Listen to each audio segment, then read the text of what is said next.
There is major breaking news today. This is the Chris Renne Show with your host, Chris Renne, and I am here to discuss it. Baseball free agency has been long underway, and the two prized trophies at the end of it have yet to be signed until this morning. News broke. Manny Machado signed with the San Diego Padres for $300 million over the next 10 years.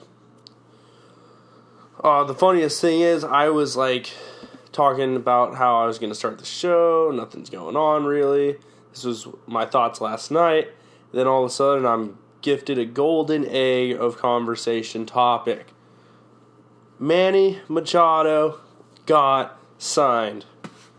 Bryce Harper's still left out there. There's still some nooks and crannies. And the destination was a little bit of a surprise to other people. You know, going into this free agency, everybody said the Yankees are going to sign him, the Red Sox are going to sign him, it's going to be a big market team. Well, looking at the data, the San Diego Padres are the 14th most valuable franchise in the major leagues and had the third lowest payroll last year.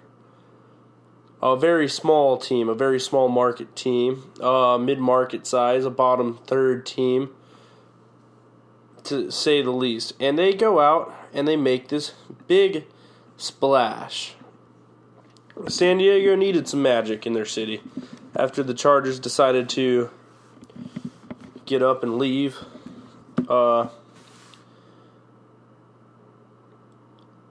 It's good for San Diego. The Padres got a star player, a guy who's going to be the cornerstone of their franchise for the next 10 years. San Diego's a beautiful place to live. A lot of people are like, oh, why would you want to play for the Padres if you're Manny Machado? Well, you get to live in San Diego. You get to be the star of a franchise. And looking at the San Diego Padres as a franchise from top to bottom, they have some really strong things going for them in the near future.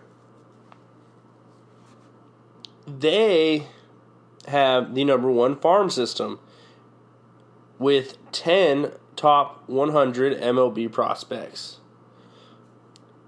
They have a very free agent friendly roster right now with a lot of dead money. Now, dead money is money you have in old players.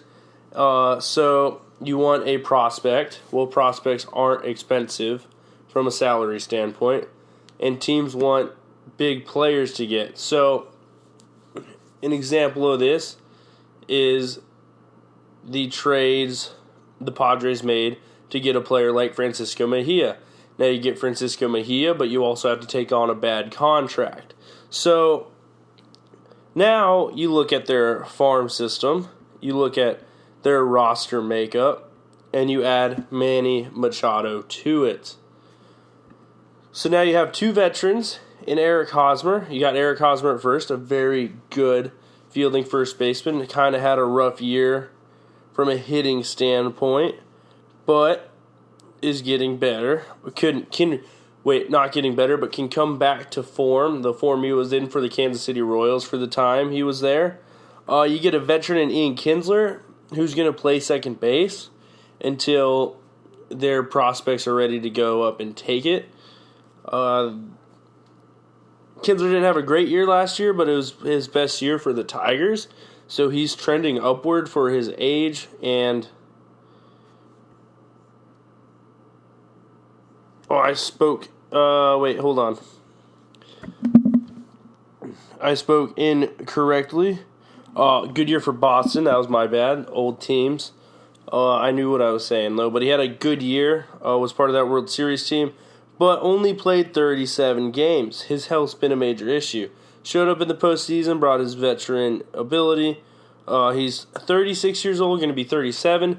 So his career is on the backwards part of the course. This leads way for the top prospects of the San Diego Padres. You have multiple shortstop and second base players. Fernando Tatis Jr. Will likely move to third in the bigs. That'll move Will Myers to the outfield officially 100%.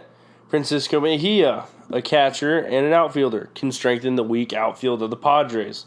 Luis Urias, a second baseman and a shortstop. He will move to second base. And then you go into the pitching. Mackenzie Gore is one of the top pitching prospects in the States. Then you have a whole list of prospects behind him. These prospects aren't all going to make it to the bigs for the Padres. And some of them are going to be trade chips to get a pitcher. An example I saw today on The Athletic was the possibility of trading for one of the Indians' pitchers, the odd man out when it comes to money. This way, they now have a veteran pitcher holding the staff.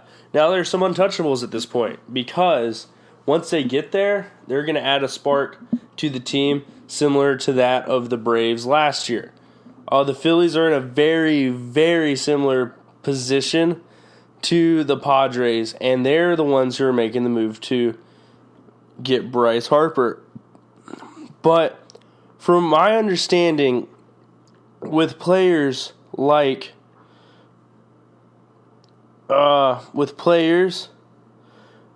the likes of Will Myers, a pretty solid pro, Hunter Renfroe, a very good guy who can be a platoon option. You get veterans, like I already talked about, with Eric Hosmer and Ian Kinsler. It makes way for a pretty well-constructed young roster with a decent mix of veterans. With all that being said, the Padres are probably still a year or two away from being able to win now. What's that mean for them in the future?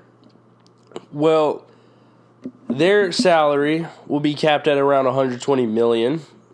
Machado gets 30 of that, and that gives you $90 million for everybody else to spend on. And you have to break it down among 40 people. Well, $30 million is already 25% of that. So that's 39 other people getting the other 75%. That doesn't leave too much room for error. And as you have these young players coming up, they're going to be a bargain for a little bit. But once you get to year 4 or 5 of Machado, these contracts are going to start ending. That means they're going to have to pay some of these people or trade them and get more prospects, which then creates a new window that happens at the end in year 8, 9, or 10 of Machado. But you don't want to waste a single year of Machado as a player. Now, I'm a known Machado hater. I don't like his attitude. I don't like the way he plays baseball. But at the end of the day, you cannot deny his natural gifts.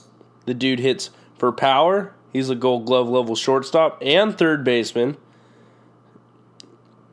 He has a slight injury history, but that seemed to be fixed the last couple years. The only thing, and this won't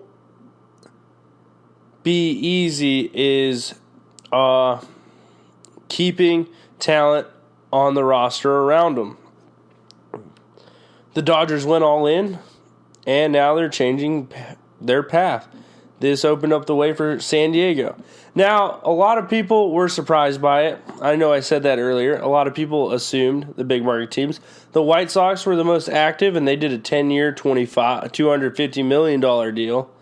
But, throughout it, you always sort of heard a name. You'd hear the big names, you'd hear the White Sox, and then you'd hear the San Diego Padres are in talk with Manny Machado again. They were the most active. They had a plan, and change in management and ownership spurred this. Now that the dead money's gone, it's time to make some moves and start becoming a winning franchise. They've got a beautiful ballpark in a beautiful city that's baseball friendly. It's exciting to hear, and I think it's going to be a fun team to watch in the near future with all the prospects I listed. This segues me into what about Bryce Harper now. Now the table's set. This 10-year, $300 million deal has happened. There's been long deals before, and Bryce Harper's plan coming into free agency was to get the first $400 million deal. I don't think that's going to happen. The deal Machado took was a deal Harper got from the Nationals when this all started. Now Harper's team's back active communicating with the Washington Nationals, and the Phillies are continuing their talks. The Phillies have given him the best offer, and it's more than Machado's offer, but will this increase the value of Bryce Harper? I'd say Bryce Harper is a little bit better of a baseball player. I'd say Bryce Harper is a more recognizable name, a more recognizable face, and will sell tickets for any team. So market size does not matter. I think the Phillies are going to end up winning this, and if you're the Nationals, you really can't let that happen because you don't want to give up a star, both of whom still extremely young, Machado and Harper. Bryce Harper has been a star since he's touched down in Washington. And there's been talks, they're both 26 years old, which by the end of these 10 years contracts will put them at 36. That's easy math. You don't have much of a window. Their athletic primes are 28 to 33 years old. After that, you have to expect a steady decline unless they do what Barry Bonds did or Mark McGwire did. I don't think they will. Testing's too good. It's been caught up. But I think this opens the door. Harper will get at least 10 years, $300 million from somebody. And I think even more, I think he'll be the first person to eclipse that 10-year, $350 million mark. It'll be a cool contract. It'll be big. It'll get resolved. It's going to get resolved a lot faster now that one of these guys has signed. It's established a value. It's established a possibility. And it's established that teams are willing to spend for stars. Not just teams, not like the Yankees, not like the Red Sox, but small market teams are willing to throw money into the fire and hope it makes more money. So that's the breaking news that started. I hope everybody had a good weekend. I know I did. It was a long weekend. We had a birthday party. There's Valentine's Day. Saturday, I had a slumber party type deal. A lot of fun. We played some games. Cool stuff. Working on moving forward. I started the draft prospect profile, so check those out on Instagram, Facebook, and Twitter. Nick Bosa was my first one. He's a defensive end and / edge rusher from the Ohio State University. So when you get the opportunity, take a look. Very excited about those. I've been getting pretty good at photoshopping. If you guys saw today, I had a breaking news frame, and I created frames for the two shows. Pints at the Round Table will definitely be back Thursday, so be ready for that. We've got a lot to talk about on there. So what else happened this weekend? The next thing was probably going to lead off my show well until the Manny Machado move took place. NBA All-Star Weekend happened. The stars aligned. Everyone came. Everyone went. The All-Star Weekend always starts with the Celebrity Game, the Rising Stars Game. It's always fun. I like the Rising Stars Game a lot. I think seeing the younger guys, the Team USA versus the Team World, go at it, have some fun, watching Ben Simmons go at it, watching Chetty Osman, watching Luka Doncic. They're all fun to watch. This is awesome. It's an awesome experience. You get to learn some of these young players' names. You get to see who they are. It's their first chance to really get into the spotlight. Then you get into Saturday. That's where all the fun events are. The main ones are the Skills Challenge, the 3-point contest, the dunk contest, and then Sunday is the game itself. So I'm going to start with the Skills Challenge. I thought the Skills Challenge was fun. I think it's honestly, at this point, the second best event. Jason Tatum won it. The half-court shot started in these. Luka threw the first one, and then players proceeded to continue to do it. Jason Tatum did it, and that's how he ended up beating Trae Young. I think it's fun getting the different positions to do it. You get centers like Nikolai Jokic. You get point guards like Trae Young. You get rising stars like Jason Tatum and Luka Doncic. And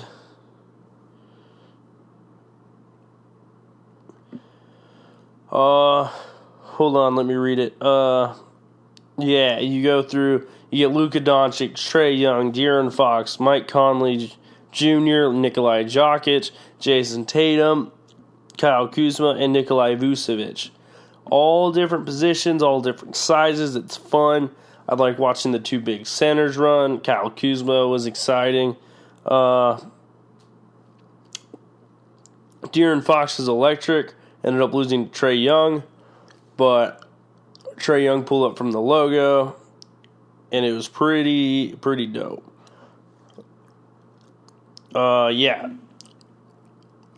So that was fun. I like that event.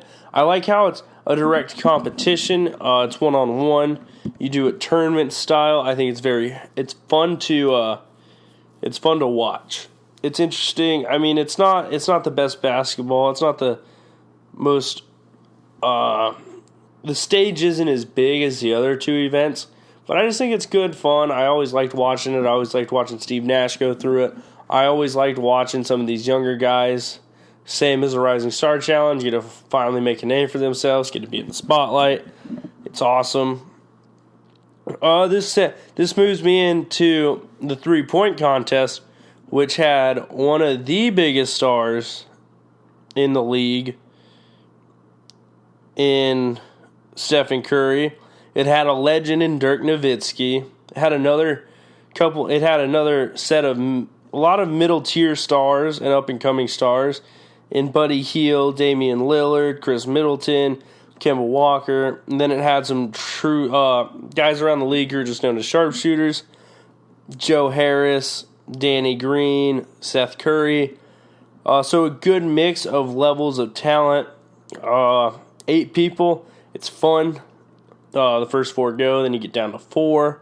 Then you get from the 4 to 2, and then you get those 2 going at each other. Well, if I told you this before the weekend started, that Stephen Curry was not going to win, a lot of you would have thought I was crazy. But guess what? I'm not crazy.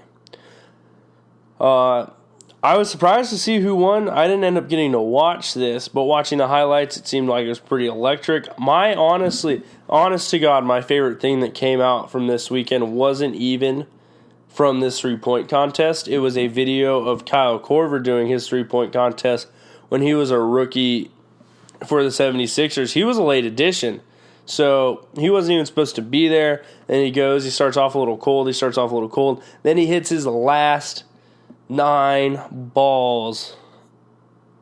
Absolutely swishes, and then Allen Iverson's going crazy in the stands, and you see him do the little hair flip he does, and it was just epic.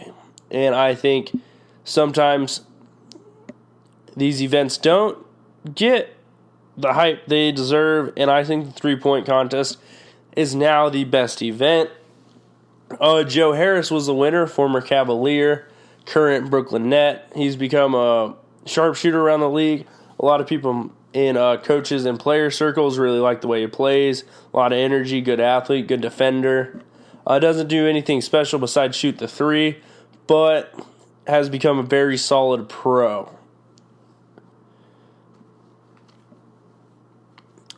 The one way to make the three-point contest better now, and they do this at the college all-star event they do after the tournament just for fun, where they get a bunch of the bigger names from college basketball and women's college basketball, and they get them all together, and they just do the three-point contest because the women can't do the dunk contest. And they do guys versus girls, and they'll have one person on one side of the court and one person on the other, and they'll go around it, and they'll go one-on-one against each other with the same timer, and then you find out who won at the end. Having that set up with the 10 or 8 best three-point shooters in the world would be absolutely epic. And I think having that set up, now you hear this, so hear me out on this. So you get the 5 racks, right? You get the 5 racks around on one side. You get a shooter. You get the 5 racks and set them on the other side. So you got the whole court set up with racks, ball racks. And then you just start them off and start the timer, and they both go at it. You can start hearing the crowd react. If the crowd starts cheering, this guy gets a little nervous, and it becomes a true competition, not a competition against yourself against a timer. Now, obviously, you have in your head what they got before, but I think going at it against each other and finding out who won at the end is a lot more exciting to watch. And that's just what I think. I think a lot of other people would enjoy that. But I'm out. I can't do much. I'm not on the NBA Rules Commission. I don't handle All-Star Weekend. I'm just a small-level amateur podcaster trying to change the world. The three-point contest is the best event. So that leads me to what has become the most inconsistent event of All-Star Weekend. So this year, the names, there wasn't really, the only real recognizable one, if you aren't a follower of all things NBA, you probably wouldn't have known these. This dunk contest was not for the casual fans, and I felt like it was a very disappointing contest, and I think a lot of people felt that way as well. So the 4 contestants were Dennis Smith Jr. from the New York Knicks, Miles Bridges from Charlotte, Hamidou Diallo, Oklahoma City, and John Collins of the Atlanta Hawks. So reading the list, I thought John Collins was the white dude from Portland. I thought Hamidou Diallo was Czech Diallo. Miles Bridges I thought was Mikal Bridges. And Dennis Smith Jr. I knew because he was the highest draft pick of the bunch. Is that me not paying attention enough to the names? Absolutely. But I had a totally different picture of who was doing this, and that's because these are players without name recognition. GSJ was in a rap song, so he was the one everybody knew. So the dunk contest proceeds, and it starts off, and Hamidou Diallo was the only one who was consistent showing out, really. The first dunk was John Collins, and he goes and grabs the backboard and then dunks it. It was pretty corny, pretty cheesy. Cool, but I have a couple problems with them. I'm going to do them not in order, but I'm just going to talk about them as I go. Then Miles Bridges. Can't remember what he did. I think he missed all his dunks. Then Hamidou Diallo. was awesome. The second round was the memorable one to me and everybody. And then John Collins did a cool dunk the first round. But the second round is where it got interesting. Dennis Smith Jr. threw down a dunk. Miles Bridges threw down a sick one. Got a 50, but he ended up with an 86. Then Hamidou Diallo. Oh, no, this is how it went. John Collins tried jumping over an old airplane with the Tuskegee Airmen. Great showmanship. Took too long. Lost interest. If you're going to bring out props, you probably shouldn't break them. And if it takes you more than one try with a prop, you should probably just not count the dunk. It took him one try. I'm just saying that's one thing. So now, Hamidou Diallo jumps over it, brings out Shaquille O'Neal, opens up his shirt, has the Superman logo, because as basketball fans and fans of Shaq recall, he's Superman, he's the Big Diesel, the Big Aristotle, a bunch of nicknames. But Superman was the first one when he played for the Magic. He has a Superman tattoo on his arm. And Hamidou Diallo is wearing the Superman shirt. Well, he jumps over Shaq and dunks it, but does the Vince Carter honey dip with his elbow. That's where you put your the inside of your elbow with your arm down in the rim. If you didn't know, look it up. Vince Carter honey dip. Look up Hamidou Diallo's honey dip. And that was the best dunk of the night. And I honestly don't remember the dunk contest after that because it was so goddamn boring because people kept missing dunks. I think to make the dunk contest faster, to make the dunks mean more, you should get 2 tries. 2 tries. I think you need to come up with a real scoring system. I don't think a guy who misses 5 dunks and then dunks it deserves a 43. I'm sorry. Sick dunk, great. It took you 5 tries. I get it. It's hard to do. But it's a dunk contest. This isn't the My Park. This isn't your own court. This isn't the My Court in my player mode in 2K. This is the dunk contest. So when someone misses 5 dunks, they don't deserve a 45. Well, when you go to my thing where you get 2 tries. 2 tries with ball hitting a rim. If you lose the ball, we could come up with something. We could come up with how many times you get to lose the ball. But 2 true misses and you're done. That means if you catch the lob and don't dunk it, you're done. You're done after 2. It's going to take away some creativity, but it's going to add some epicness. Because I remember watching the Aaron Gordon, Zach LaVine dunk contest, and those dudes did not need 2 tries. They were good dunkers. Both very mediocre basketball players, but very great dunkers. So that's my first rule change. 2 dunks, 2 true dunk attempts. Second rule change. Change the scoring system. So each dunk's worth 50 points. If you go over 2 on the dunks, you get 25 points subtracted. You get half the score because you didn't even do it. Then you get other sections. Creativity, flair, power. You get those 3 sections. Those are big sections. But the section that matters the most is making the dunk. And then when you make the dunk, that's 25 points, then you work your way up. Then you have creativity, all those scores. All the way up to 50.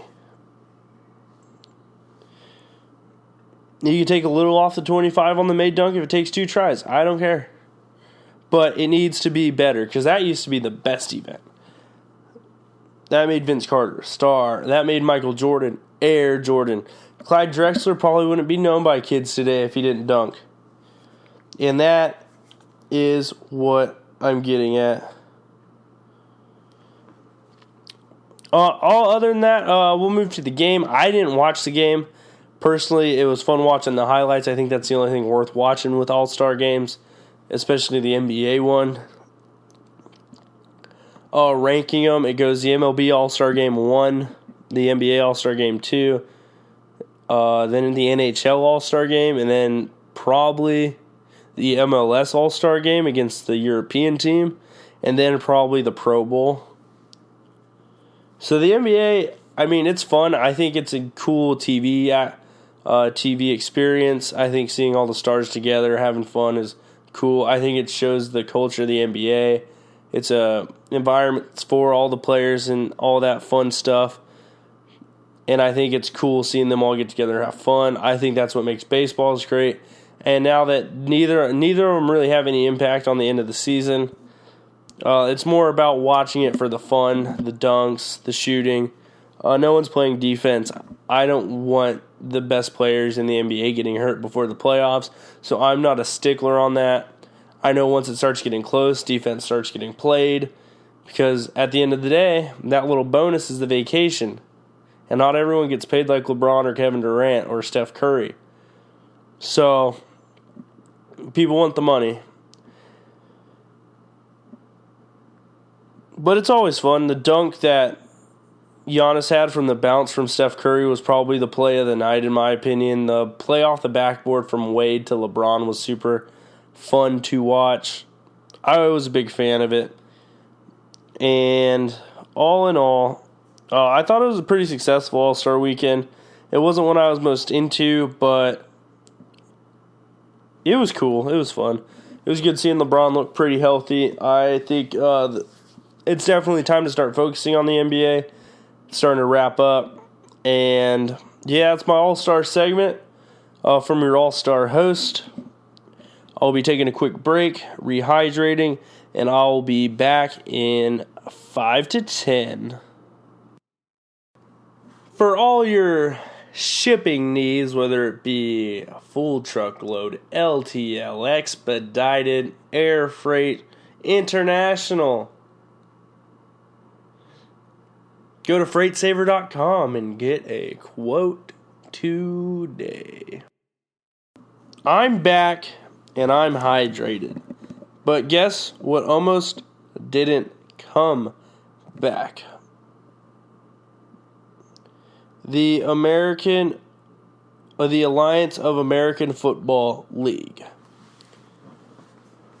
Well, the American of Alliance Football League is a startup. Obviously, it's only a year and a half years old or so, and it needed help to meet payroll. So the AAF could not meet their payroll in week 2, which means they were stretching themselves too thin. Well, with stretching themselves too thin, they needed an emergency investor. In came Thomas Dundon. Thomas Dundon, the owner of the Carolina Hurricanes, based in Raleigh, North Carolina. For you hockey fans, I do know that.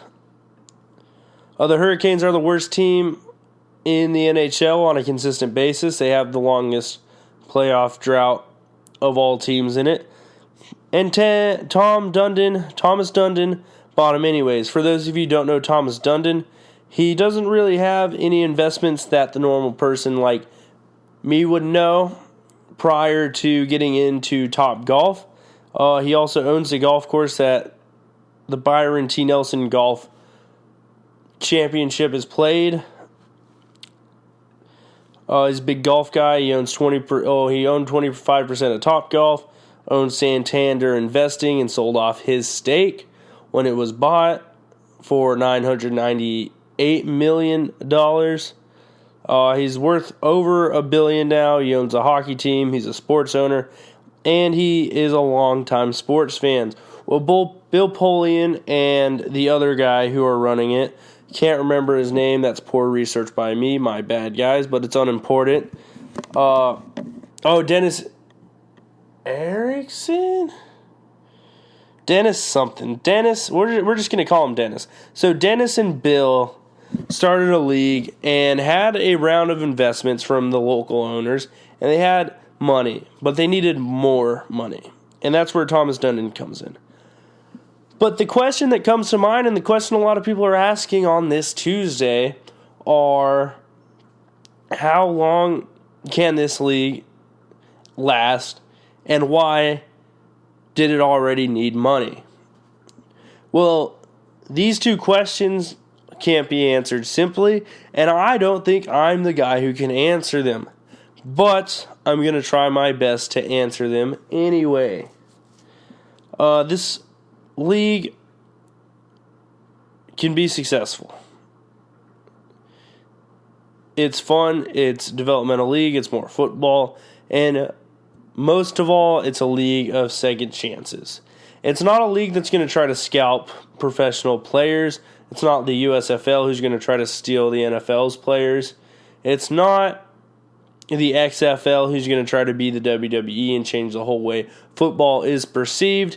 It is the Alliance of American Football, and it's a developmental football league where players who formerly played in college can come to perfect their craft to get another shot in the NFL. So they needed $250 million right now, and Thomas Dundon put the $250 million in for Dennis and Bill. They were having trouble meeting payroll. Now all the players get played, and now the league keeps going. Well, the ratings were good in week 2, but can they maintain the interest for 10 weeks? I think the stadium attendance was better week 2. The TV ratings were down a little bit, but all the signs are pointing to the viability this league has in itself. So the problem with a developmental football league, the problem with lower level college football, the problem with the former XFL is I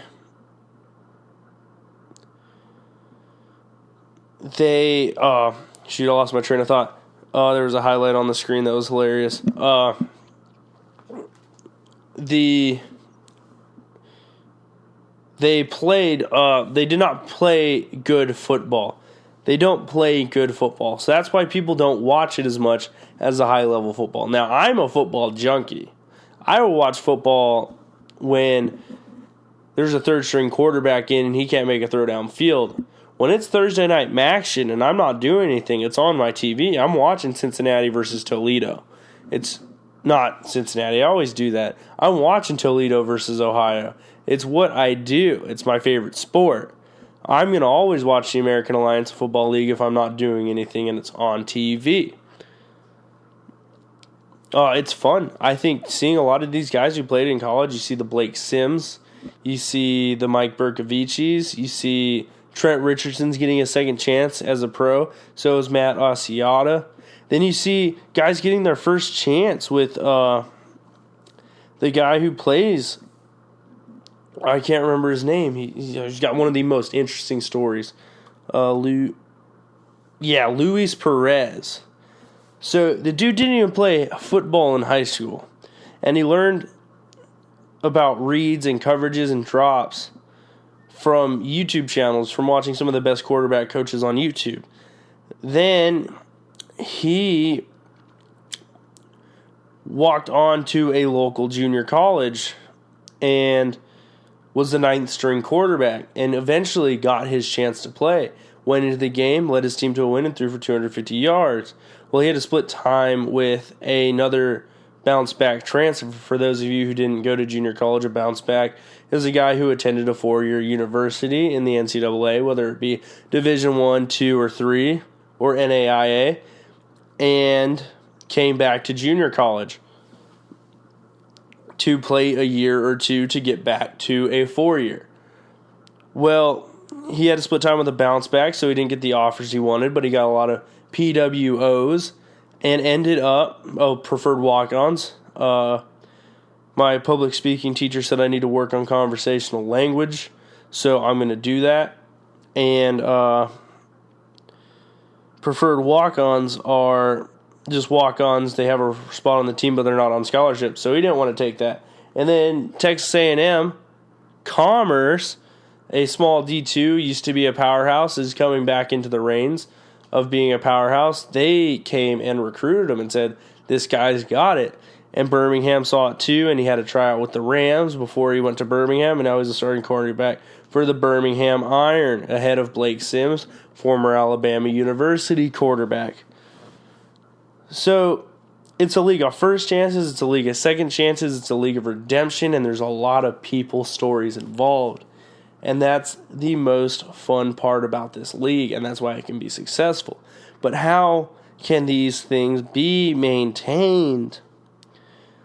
They already needed $250 in week 2. How can this league end up being successful? Well, unlike leagues of the past, the USFL, the XFL, and so on and so forth, they were trying to compete with the NFL. The Canadian Football League doesn't try to compete with the NFL because they know they can't win. That's why they play in the spring and summer. Why do you think spring football, why hasn't spring football caught on?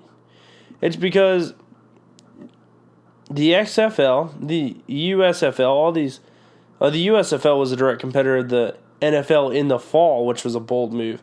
But as you go through it, they don't hold on because they're trying to market themselves as the equivalent to the NFL. The American Alliance of Football already knows it's not the NFL and it never will be. And that's the smartest thing. Bill Polian said it himself. The guys in their league can't compete with the ones in the NFL. They're trying to get to the point where they are able to. They're trying to learn football, so when they get back to the league, they understand it more. They're trying to keep playing and staying in shape and getting on the field, so when they get another opportunity, they can continue to play at the next level. People love minor league baseball. People love going to those games, but no one compares AAA ball to the major leagues. It's just a fun alternative version of watching guys either getting a second chance in the league or first chance and trying to get to the bigs. And that is interesting and people like it, but that's not going to attract the casual fans.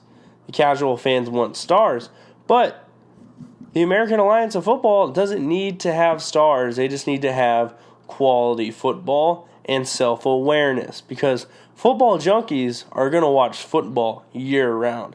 I know for a fact all my high school coaches are not only trying to find ways to watch the AAF and not only watching it every weekend, but they are also finding ways.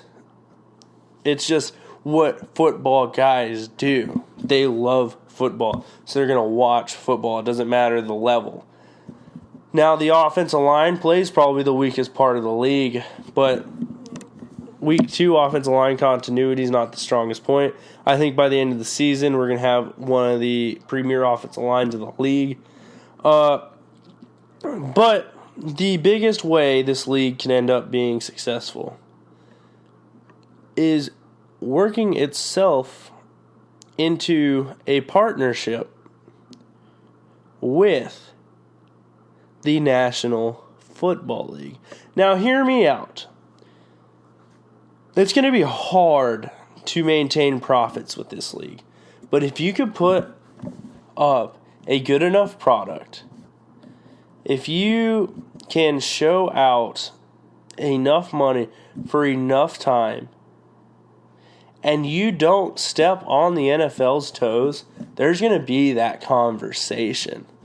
And I'm not trying to get ahead of it. This is just me thinking.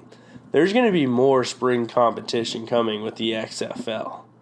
The UFL fell off, and it tried doing what the American Alliance of Football is doing. But if you can become the American Alliance of the National Football League, the AA Football League, the NFL can not only have a minor league system or a place for players to go when they don't make teams, but it also becomes another place of revenue. Much like the NBA G League, much like the minor leagues in baseball. And that's one thing the NFL doesn't have, but it could. And I think the AAF either needs to look in the future for partnership opportunities or complete buyouts. And if the AAF can become a partner to the NFL instead of getting completely bought out, this is going to be one of the greatest business investments anyone's ever made. That includes Dennis, Bill, Thomas Dundon, and the owners of these teams.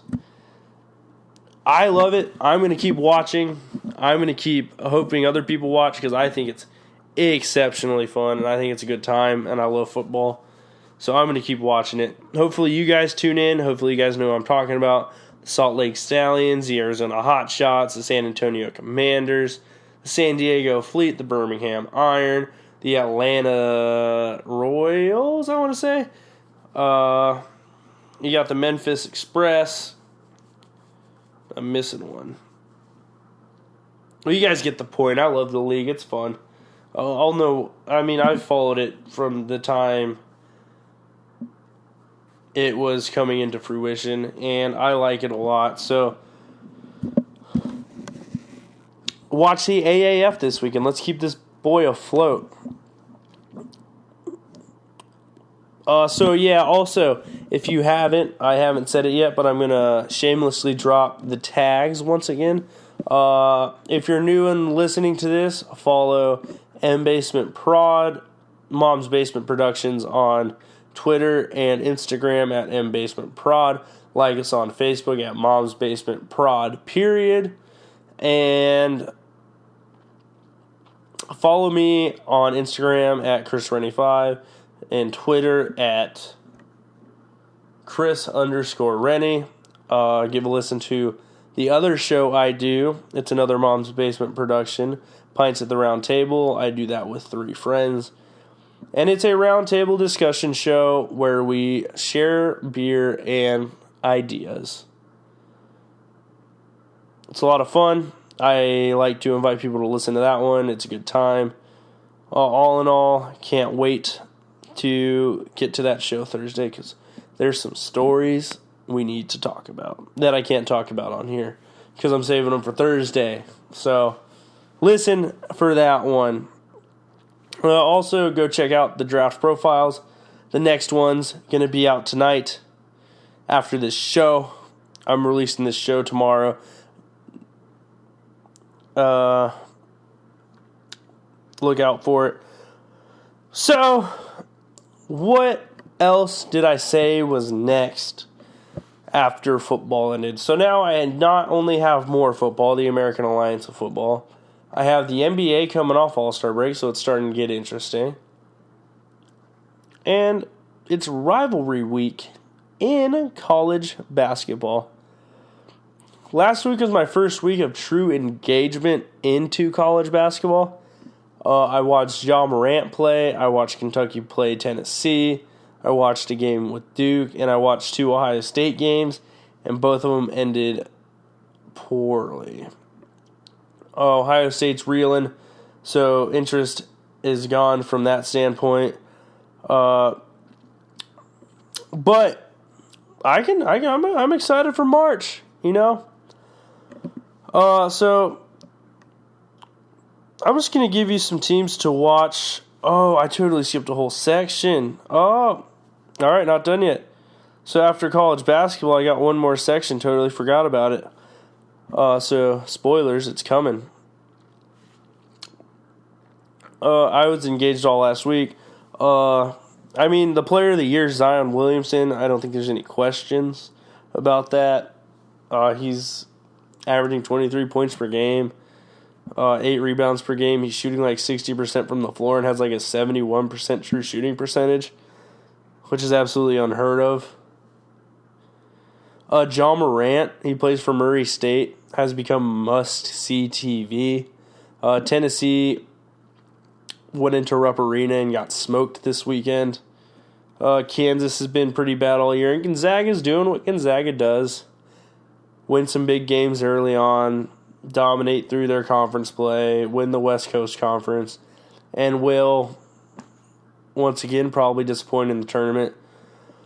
But looking at my college basketball top 25 list here, the AP top 25, that's football, you stupid computer. Or guy typing on the computer. It's probably me. So here's the 25.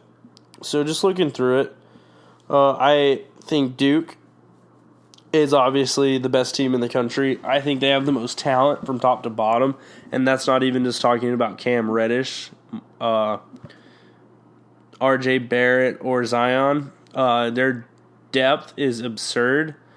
Trey Jones is a very good point guard, very good on-ball defender, decent shooter. And Cam Reddish is finding his range finally behind that college three-point arc, and that's exciting.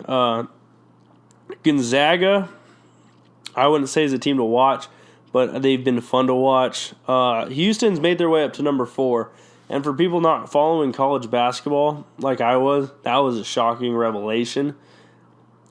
And I am going to have to tune in to Houston play 6 p.m. on February 23rd. North Carolina's looking good. They've improved vastly throughout the year. Purdue is one of the best shooting teams, and I saw it firsthand. They have this stud point guard in Carson Edwards. Dude absolutely gets buckets. Michigan State's continued to get better and healthier. They ended up losing one of their best rotation players to a fractured fibula, so I think that's probably all she wrote there. I think Tennessee got exposed, and as good as they are, getting beat like they did in Rupp Arena is not good. It's been a great year for Rick Barnes, but I don't think Tennessee is what they thought they were.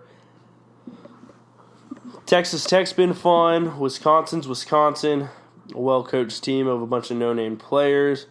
Marquette's probably my favorite small school this year. Kansas has been extremely inconsistent on the road, but they've dominated at Cameron Indoor. No, that's not right. That's Duke's.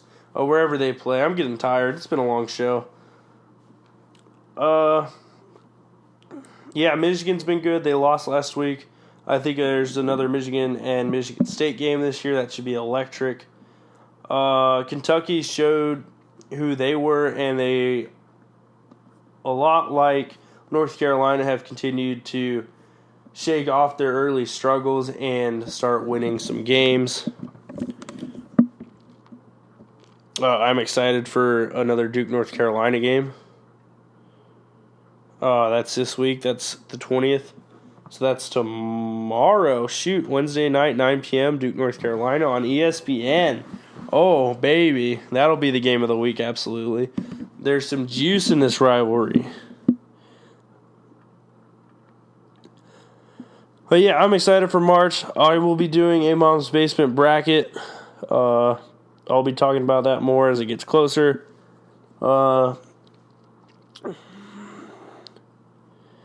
Yeah, so to the segment I skipped, and it's not going to make any sense anymore because I was done with my NBA. But for all those wondering who my mid-season NBA awards go to, and this means these are my predictions for what they'll be at the end of the year. I'll start with MVP, Most Valuable Player. I'm going to go Paul George. Paul's been awesome. He's averaging 28 per, 8 boards, 4 assists, 45% from the field. Over the last week, he's shooting like 48%. Over the last 15 games, he's shooting like 48% from 3. His true shooting percentage is extremely high, and his net rating's plus 10.2, which means when he plays, you have a 10-point better chance of winning. In short, a lot of people are going to be like, why not James Harden? He's averaging 35 points. Yeah, James Harden throws up 40 shots a game. James Harden is valuable to his team, but you can see the impact Paul George is having since Russell took a back seat. And watching Paul George down the stretch is going to be the most fun part of this NBA season because, much like James Harden, Paul George is going to work, and Paul George is going to work at a much more efficient and effective clip. The next most effective player on this list will be my Rookie of the Year, the second award I will be talking about, and it's no question Luka Doncic. My biggest joke on Twitter for the NBA for the first half of the season was just picture being the Hawks ownership and having to watch Luka Doncic highlights all over Twitter every night. Well, you have Trae Young missing half the games he plays in. Well, Luka's averaging 20 points, like 5 and 5. He's having a season only LeBron's had under 20. He's a year older than LeBron was when LeBron had that season, but that being in that category with that type of player is unheard of and should not be overlooked. Luka's won games for his team. He's hit some of the most ridiculous shots I've ever seen. The dude purely and straight up gets buckets. He's an all-around good basketball player. He's got a great role model in Dirk right there. Now the Mavericks add Kristaps, and this team is going to be one of the teams to watch for a long time, and the Mavericks definitely did not miss on that trade. The Rookie of the Year of the NBA so far, and who will be at the end of the year, even if, lo and behold, he gets injured, will be Luka Doncic. So, Coach of the Year is the only one I had a problem picking because you had the Bucks, who were a playoff team last year. The Raptors were also a playoff team last year. But the Kings weren't, and they were playing like a playoff team. So the three candidates I put up were Mike Budenholzer, Nick Nurse, and Dave Joerger. I don't know how to say his last name. I'm sorry. I think it goes to Mike Budenholzer. Nick Nurse has done a phenomenal job with resting Kawhi and coaching that team up. Dave Joerger has done a phenomenal job with the Kings and these young talents with Buddy Hield, Marvin Bagley III, De'Aaron Fox. And I think the Kings are going to be a fun team. They have some really, really solid young players. They also have some older guys who are getting a little older, and Willie Cauley-Stein coming off the bench, who have been extremely good in their roles and productive players. But Mike Budenholzer gets it. He takes an 8 seed who was very much underperforming under their former coach, Jason Kidd, had a lot of issues, and takes his Hawks offense and surrounds it with the third best player in the NBA in Giannis. And Giannis has become a better passer, and Giannis has become a better jump shooter, and it has expanded the floor. And Mike Budenholzer is using all those strengths to his advantage as a coach. And they're fighting for a number 1 seed. And I think Mike Budenholzer deserves to be the Coach of the Year. The improvement the Bucks made is only matched by these two players, who are my two most improved players. I'm honestly going to say this one's less of a tie and more of one slightly improved more, but one's improvement has been extremely great for their team. The Raptors were already good, and Pascal Siakam was a role player last year, and he's really come into his own as a scorer, as a rebounder, as a shooter, and it's been really fun. He's an electric guy. He's got insane bounce. He's got a decent jump shot. He could hit threes from the corner. He really is the most improved player. And he gets the award. It's not a tie. I just wanted to give credit to someone who's been talked about in the news as well. So Pascal Siakam's the most improved player, but I want to give some credit here to Julius Randle, the guy the Lakers traded to the Pelicans last year. No, they didn't re-sign him. That's what it was. To get LeBron. The restricted free agent ended up not getting his offer sheet matched. And he signed with the Pelicans, and he's been great. He's averaging 20 points, 8 rebounds. Half of his games have been starts. He's next to Anthony Davis. Those numbers are probably going to go up. Not his points per game and rebounds, but his minutes and games started. It's been cool watching the one guy the Lakers didn't believe in really start coming into his own as a pro. And I just wanted to shout that out because you see two former Lakers, two misfit toys, the ones that weren't Lonzo, the ones that weren't Kuzma, the ones that they could get rid of, and that's D'Angelo Russell and Julius Randle, and they're exploding. D'Angelo Russell's also on the list for most improved, but D'Angelo always sort of got buckets. I kind of think when it comes to most improved player, there has to be drastic improvement, and I think Pascal Siakam from that point is the most improved player. That is my mid-season awards, and that is my show today. Don't forget to check out my draft profiles online. Pints is back Thursday. Follow the pages at Chris_Renne on Twitter, Instagram, ChrisRenne5, and Basement Prod on both Twitter and Instagram, and like us on Facebook. Anyways, thanks for listening. Your host is out.